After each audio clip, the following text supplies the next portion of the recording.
Vamos iniciar, então, a apresentação intitulada Contribuições às Metodologias Ativas de Aprendizagem para a Docência Universitária.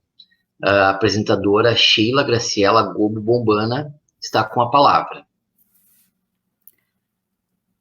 Olá, conforme a apresentação, sou Sheila Bombana, sou mestranda em Educação pela Universidade de Passo Fundo e também atuo como docente no ensino técnico e superior no Instituto Federal do Rio Grande do Sul, no Campo Sertão.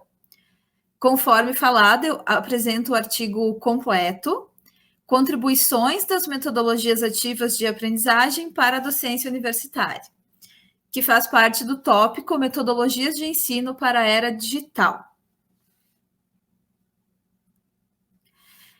Acredito que é importante começar falando sobre a minha motivação para a escolha desse tema de estudo. Então, ela aconteceu em uma aula do mestrado, chamada Estágio de Docência 1, em que nessa aula o professor nos trouxe para discussão um artigo de Marcos Mazetto, intitulado Docência Universitária Repensando a Aula. E nesse artigo, o professor e autor Mazetto, ele traz algumas características, ele elenca algumas características que ele considera muito importantes para o ensino universitário. E também, do mesmo modo, ele faz uma certa crítica ao que ele chama de um ensino muito especializado e conteudista no ensino superior, focado muito no professor e no conteúdo. Assim, ele traz uma necessidade de substituição desta ênfase no ensino, focada no professor e no conteúdo, para o que ele chama de uma ênfase na aprendizagem, que seria mais focada no estudante. Isso chamou muita atenção minha e também dos meus colegas, pelo fato de nós percebermos que este artigo, que foi publicado há quase 15 anos, ele nos parecia tão atual.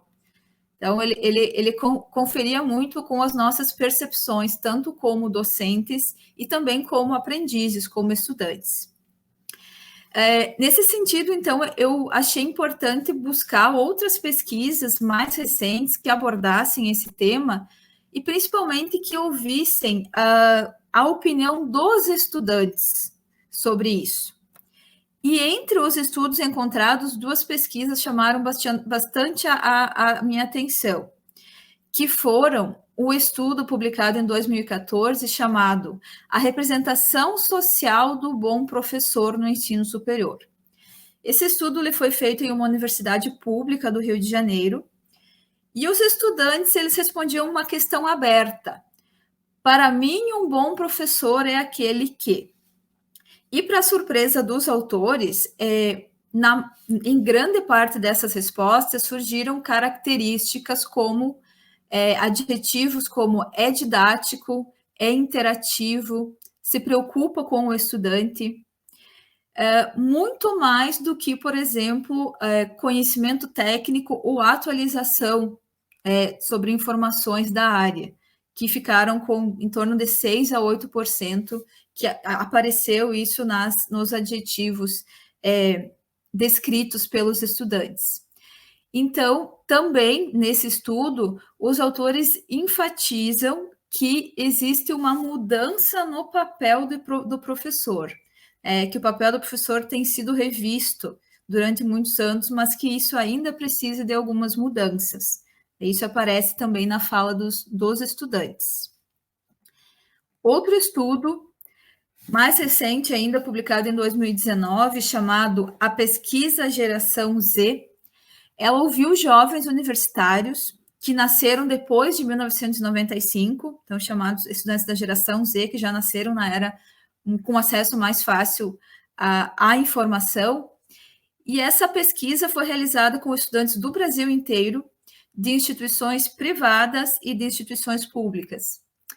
E ela teve o objetivo de buscar assim, estratégias para melhorar a integração do estudante com o ambiente universitário. Entre as perguntas que foram feitas nessa pesquisa, uma foi: o que torna o estudo mais divertido e significativo para você? E as respostas que apareceram mais foram metodologias diferentes e inovadoras e temas relevantes que despertem meu interesse. Outra pergunta foi: como você entende o papel do professor? E a grande maioria respondeu que entendia o papel do professor como um orientador. Então, esses estudantes, esses jovens universitários da geração Z que responderam à pesquisa. Com isso, então, baseado nessas características elencadas por Mazeto e também nesta necessidade mostrada de fazer uma mudança da ênfase no ensino para a ênfase na aprendizagem, considerando as pesquisas mais recentes que mostraram a visão dos estudantes sobre isso, nós chegamos à seguinte questão norteadora para o nosso estudo. Quais são as possíveis contribuições das metodologias ativas de aprendizagem para a docência universitária? O objetivo do estudo, então, foi aprofundar o conhecimento sobre metodologias ativas de aprendizagem, identificando as possíveis contribuições destas estratégias didáticas para a docência universitária, considerando as características desta docência universitária elencadas por Marcos Mazeto. Ele é um estudo teórico, ou usando o método exploratório, com base em pesquisas bibliográficas e referências teóricas da área de educação, artigos já publicados, livros. Nós usamos como as principais referências o artigo de Marcos Mazeto, publicado em 2005, Docência Universitária Repensando a Aula, e também o livro Metodologias Ativas para uma Educação Inovadora, uma abordagem teórico-prática, que foi publicado em 2018. Livro este organizado por Lilian Bassic e José Mourão. Iniciamos o estudo buscando compreender melhor, então, a aprendizagem ativa. Nós entendemos que a melhor forma de compreender o conceito de aprendizagem ativa é meio que contrapondo ao que seria uma aprendizagem passiva.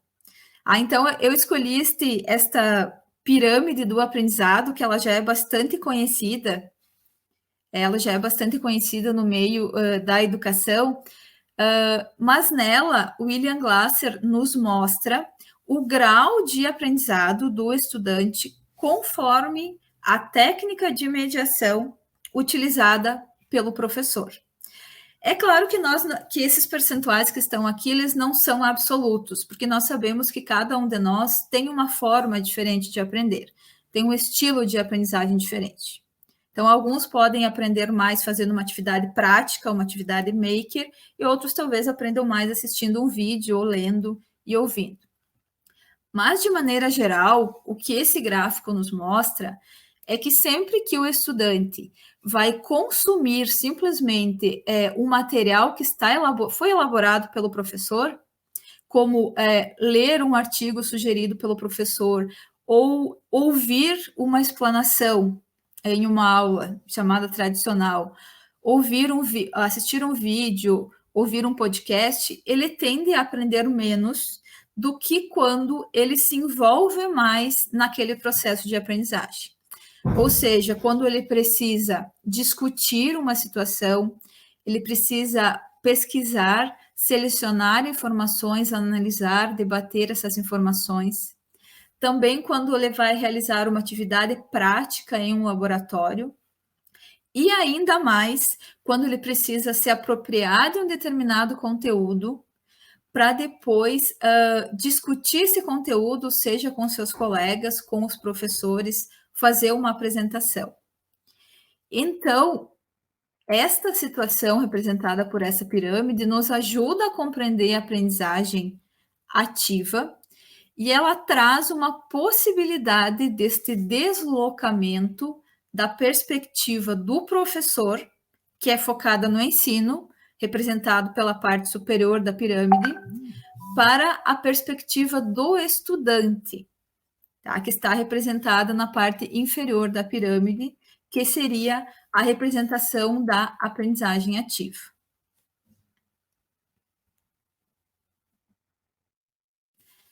As metodologias ativas de aprendizagem, apesar de elas terem se tornado mais conhecidas nos últimos anos, por terem sido impulsionadas pelas tecnologias digitais, pelo acesso mais fácil às tecnologias, é importante dizer que elas são fundamentadas em teorias já conhecidas e respeitadas no âmbito educacional. Essas metodologias, elas têm contribuições de diferentes correntes teóricas e de autores já muito conhecidos na área de educação, como John Dewey, Jean Piaget, Levi Vygotsky, Paulo Freire, David Ausubel, entre outros estudiosos e autores.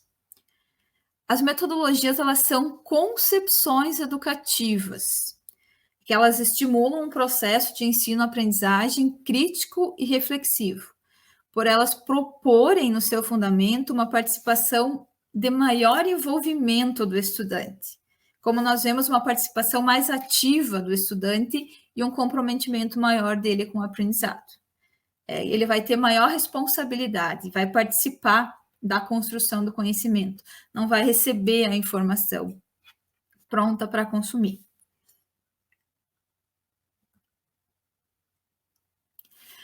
Para entender um pouco melhor ainda estas estratégias que são baseadas em aprendizagem ativa, eu busquei fazer uma síntese no que nós chamamos de princípios norteadores das metodologias ativas de aprendizagem para compreender melhor estas ações baseadas em aprendizagem ativa. 2 princípios que aparecem aqui, eles estão diretamente relacionados porque eles falam assim de uma mudança de papel, tanto do aluno quanto do professor. Então, o aluno passa a ser o centro do processo de aprendizagem. Este aluno como centro do processo não quer dizer que o aluno é responsável totalmente por aquilo que ele vai aprender e o professor vai ficar somente assistindo a aula. Não. O professor ele vai planejar a aula se preocupando com a melhor forma do estudante aprender, usando as estratégias que facilitem isso. O professor sai da sua posição de transmissor de conhecimento para ser um mediador da aprendizagem, um orientador, como apareceu na pesquisa que nós falamos no início, ou como trazem algumas literaturas, até um ativador do interesse do estudante por aprender. Outros 2 princípios que são indissociáveis por estarem muito relacionados são a problematização da realidade e a reflexão. Se trata de trazer, sempre que possível, elementos que fazem parte do contexto em que o estudante está inserido para serem discutidos em aula e fazer relação disso com os conhecimentos prévios do estudante, relação desses conhecimentos prévios com os assuntos de estudo. Isso vai fazer com que o estudante faça uma análise crítica e reflita sobre aquilo que ele está aprendendo e faz com que, principalmente, aumente o interesse dele em estudar aquele assunto. Isso principalmente quando nós estamos falando do ensino superior, em estudantes de ensino superior. Outro princípio importante que aparece também em quase todas as estratégias de aprendizagem ativa é o trabalho colaborativo, é o trabalho em conjunto, é o trabalho em equipe, a interação, a troca. Isso também ajuda muito a preparar o estudante do ensino universitário para a sua trajetória profissional. No momento que o estudante ele tem uma maior responsabilidade de escolha e de buscar informações, ele vai aumentando gradativamente o seu engajamento e o seu interesse pelo assunto de estudo e vai desenvolvendo a sua autonomia, que é outro princípio norteador que aparece aqui. Esse desenvolvimento da autonomia, ele ajuda a melhorar a formação humana do estudante, também profissional, ajudando a prepará-lo melhor para o exercício profissional futuro e também, principalmente, para atividades de pesquisa. Inovação é outro princípio norteador que eu achei importante destacar.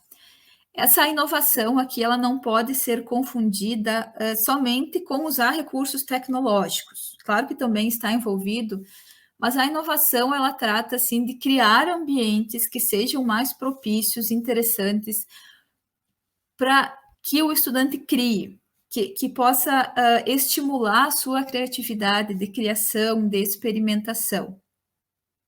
E também a inovação está relacionada à necessidade de valorizar a inovação em sala de aula, que passa pela criação, pela renovação e principalmente pela diversificação de metodologias e de estratégias de aprendizagem.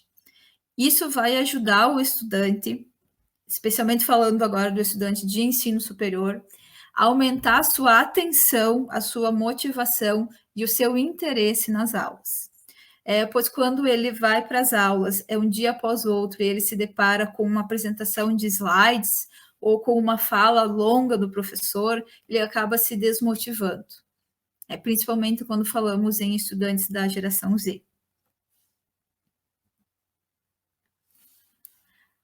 Seguindo, falamos sobre as contribuições das tecnologias digitais para as metodologias ativas de aprendizagem. Em 2005, Marcos Mazzetto já percebia essa contribuição, inclusive ele traz nesse artigo que nós usamos como base para o estudo, dizendo que os recursos eletrônicos facilitam a pesquisa, a construção do conhecimento, principalmente facilitando a intercomunicação, ou seja, a atividade em equipe, entre os alunos, entre esses estudantes com os seus professores. Contemporaneamente, isso ficou cada vez mais evidente e está muito evidente nesse momento que nós estamos atravessando, nesse momento desafiador que nós estamos atravessando agora. Bassic e Morin nos dizem que a combinação de metodologias ativas com tecnologias digitais móveis é hoje a principal estratégia para a inovação pedagógica. Porque essa possibilidade que a tecnologia digital nos traz, principalmente a tecnologia digital móvel, ela amplia muito as possibilidades na aprendizagem. A possibilidade de pesquisa, de autoria, de troca de informação, de compartilhamento, de publicação. E, principalmente, algo que está relacionado muito ao momento pelo qual nós estamos passando agora, ela multiplica os espaços e os tempos de aprendizagem. Então, o estudante ele vai poder ter contato com aquele material de estudo, ele vai poder interagir com o professor em diferentes espaços, onde ele estiver, e em diferentes horários. Então, ele vai poder escolher qual é o melhor horário, qual é o horário que ele funciona melhor para aprender. Isso representa o grande potencial das tecnologias digitais na aprendizagem, para a educação de maneira geral.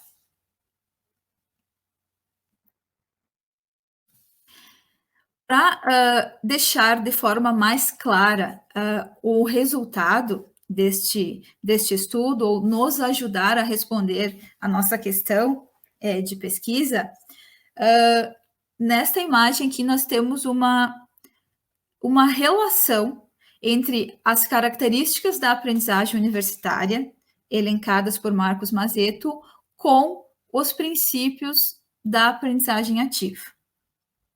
Entre essas principais características estão a aquisição e domínio de um conjunto de conhecimentos, métodos e técnicas de forma crítica. Então, essa seria uma das características da aprendizagem universitária elencadas por Mazzetto. Nós percebemos aqui que a problematização da realidade e a reflexão são muito importantes para essa característica, porque sempre que nós trazemos cases reais para o ambiente de estudo universitário, ou os cases mais reais possíveis, eu ajudo o estudante a compreender a importância daquele conhecimento que ele está adquirindo, com o qual ele está tendo contato, também das técnicas e das ferramentas que ele está aprendendo. também ajuda a perceber, neste caso, a reflexão, as reais implicações sociais da sua atividade profissional, o que com certeza vai ajudá-lo, vai melhorar a sua formação humana e também a sua formação profissional. A segunda característica que aparece no centro, integrar o processo ensino-aprendizagem com a atividade de pesquisa. Nesse sentido, nós percebemos aqui a importância da autonomia e da inovação. No momento que o estudante ele percebe a responsabilidade de buscar informações, de selecionar essas informações, ranquear, organizar, analisar, ele vai gradativamente desenvolvendo a sua autonomia. Da mesma forma, quando ele é incentivado a criar, a experimentar, ele vai desenvolvendo a capacidade de inovação e, consequentemente, vai aumentando o seu interesse por desenvolver pesquisa.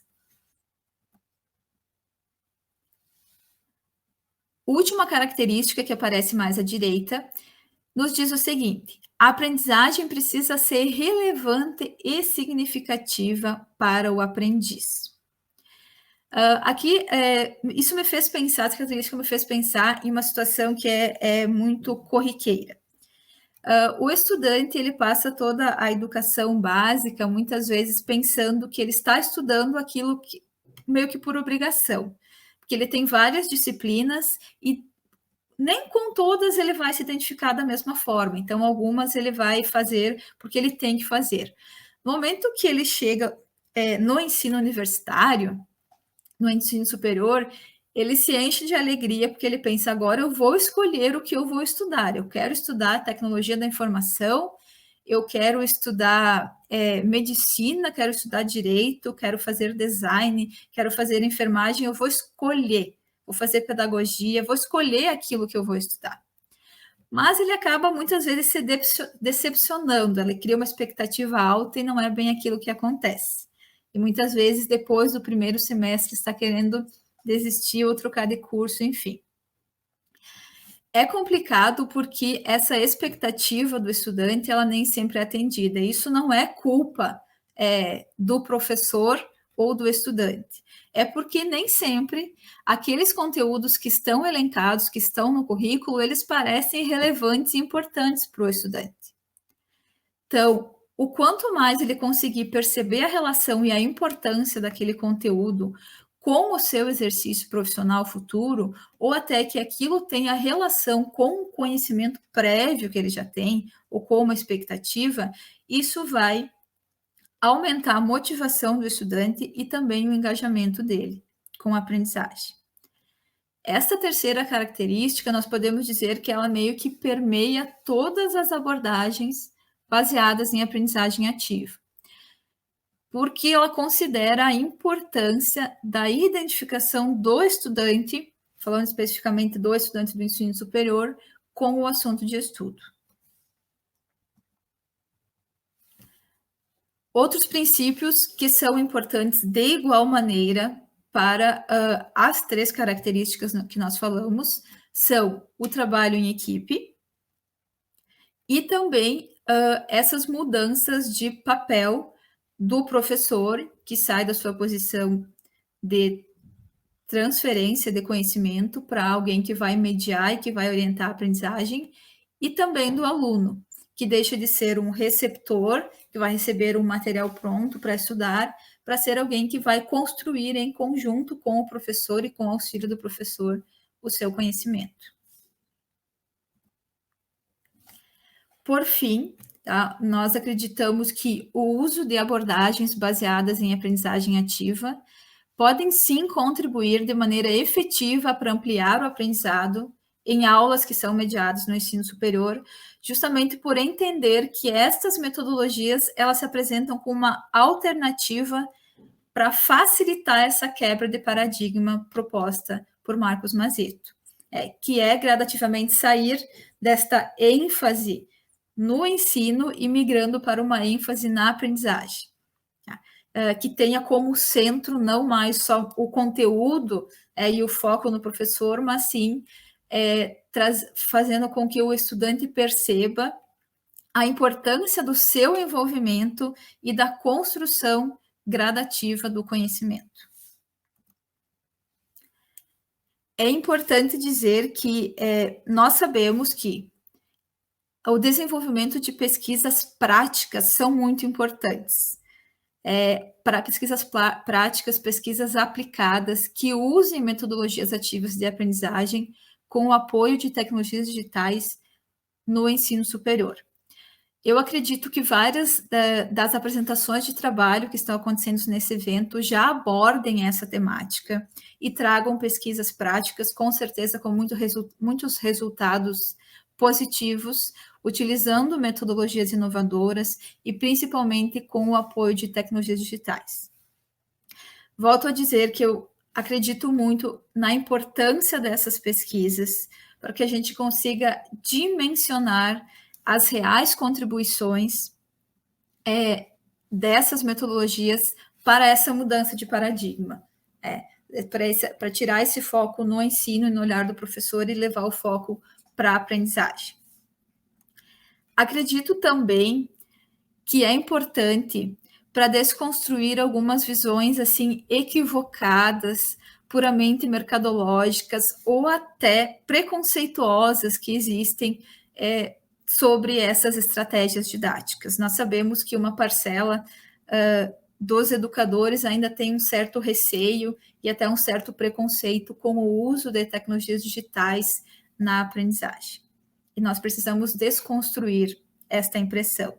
Eu acredito que este momento pelo qual nós estamos passando agora, que muitas instituições se viram meio que de um dia para o outro obrigadas a transformar as suas aulas presenciais em aulas à distância, em aulas online, vão ajudar muito para que esse preconceito seja desconstruído e para que seja percebido o grande potencial das tecnologias digitais para a aprendizagem, para a educação. Por fim, deixo os contatos, estou à disposição para sugestões, dúvidas, questionamentos sobre esse tema.